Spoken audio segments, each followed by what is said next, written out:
लेकर हम दीवाना दिल भाग 19। चौहान मेंशन। रात का वक्त। इस बात को 2 दिन बीत गए थे। इन 2 दिनों में ना तो सिया ने सम्राट से कोई बात की थी और ना ही उसके सामने आई थी। सम्राट ने भी कोशिश नहीं की थी सिया से कोई बात करने की। सिया इस वक्त किचन में अपने लिए मसाला चाय बना रही थी। 2 दिन पहले जो भी सम्राट ने गुस्से में उसके साथ किया था और उसे जो भी बोला था, उस बात से सिया को बहुत ही तकलीफ पहुंची थी। उसे अभी भी सम्राट पर गुस्सा आ रही थी। तभी सम्राट ऑफिस से वापस मेंशन के अंदर एंटर करता है। सम्राट जैसे ही हॉल से होते ही अपने रूम की तरफ जाने लगता है, तभी उसकी नजर किचन में चाय बनाती हुई सिया पर चली जाती है। सम्राट अपने कदम किचन की तरफ बढ़ा देता है। सिया अपनी चाय कप में निकाल रही थी। तभी उसे महसूस होता है कि कोई उसके पीछे खड़ा है। सिया जैसे ही पलटकर देखती है तो सम्राट को देखकर उसे सम्राट पर गुस्सा आ रही थी। उसकी आंखों में सामने वो सब घूमने लगता है जो 2 दिन पहले सम्राट ने उसके साथ किया था।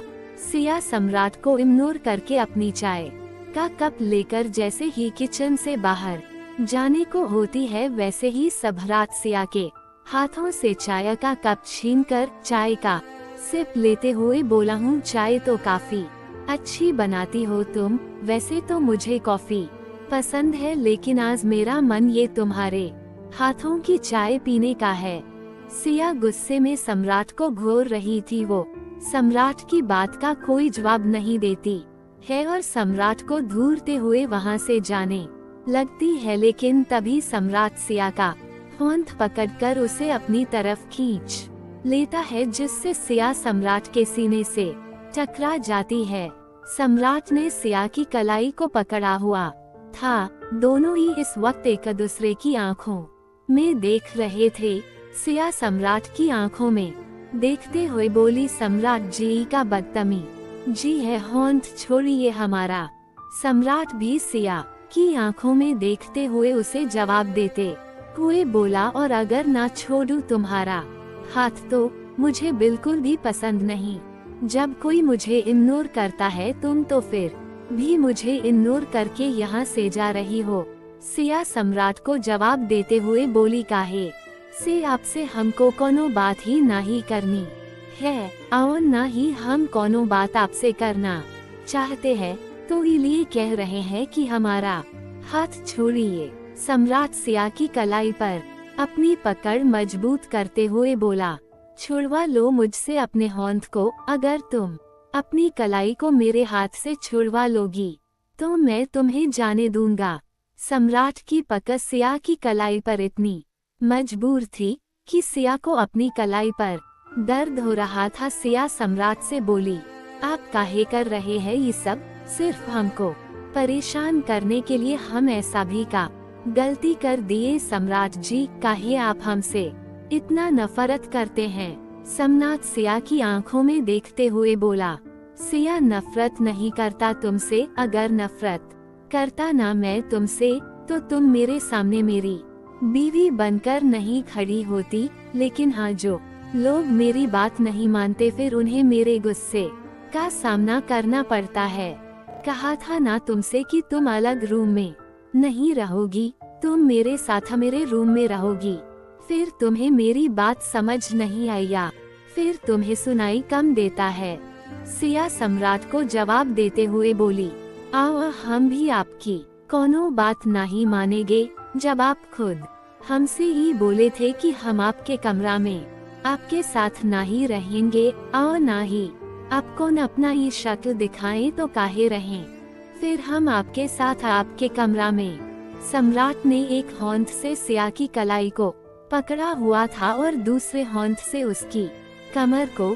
सम्राट सिया की कमर पर अपनी पकड़ मजबूत करते हुए बोला, मैंने ही बोला था, लेकिन अब मैं ही बोल रहा हूँ कि तुम अब मेरे रूम में मेरे साथ ही रहोगी। अगर मैंने ये तुमसे बोला है तो तुम्हें मेरी बात समझ आ जानी चाहिए। सिया सम्राट को जवाब देते हुए बोली, आओ काहे मारने हम आपकी बात, हम कोनो आपकी चाबी वाली गुड़िया नहीं है कि जिसे आप जैसा चाबी भर कर घुमाएंगे। आओ हम घूम जाएंगे, हम आपके कमरा में आपके साथ नहीं रहेंगे।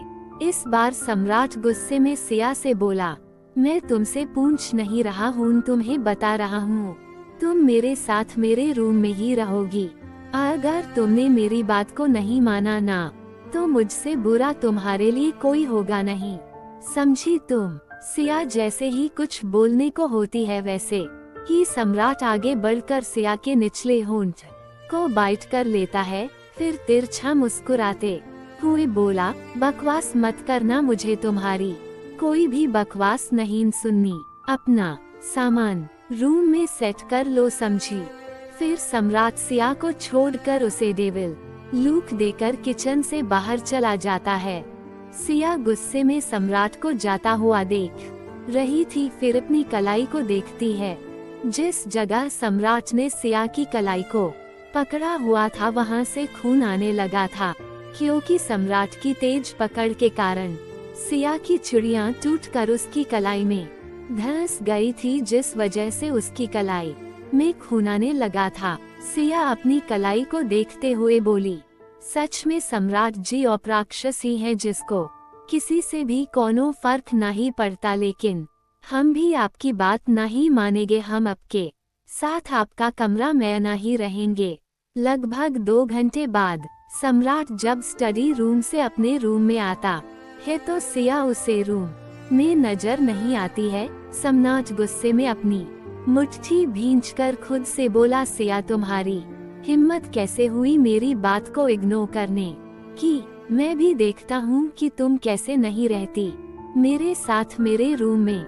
सम्राट अपने रूम से बाहर निकलकर सिया के रूम के बाहर खड़े होकर उसके रूम के दरवाजे को पीटते हुए बोला, सिया दरवाजा खोलो। सिया जो कि अभी भी जाग रही थी, वो सम्राट की आवाज सुनकर जल्दी से खुद को पूरी तरह से ब्लैंकेट से कवर करके लेट जाती है।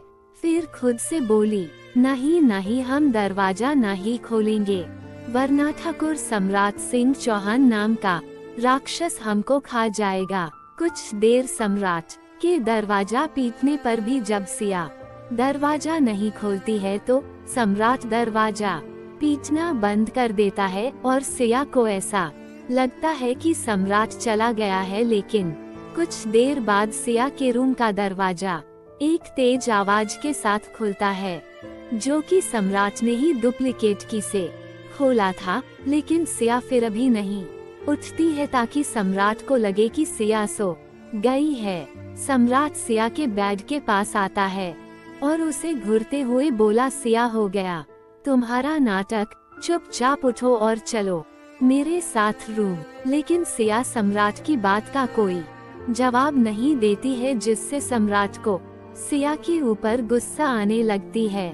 सम्राट सिया के ऊपर झुककर सिया को अपनी बाहों में उठा लेता है। जैसे ही सम्राट सिया को अपनी बाहों में उठाता है, वैसे ही सिया अपनी आंखें बड़ी करके सम्राट से बोली, सम्राट जी ये आपका कर रहे हैं, हमको नीचे उतारिए, आप हमको ऐसे नहीं उठा सकते।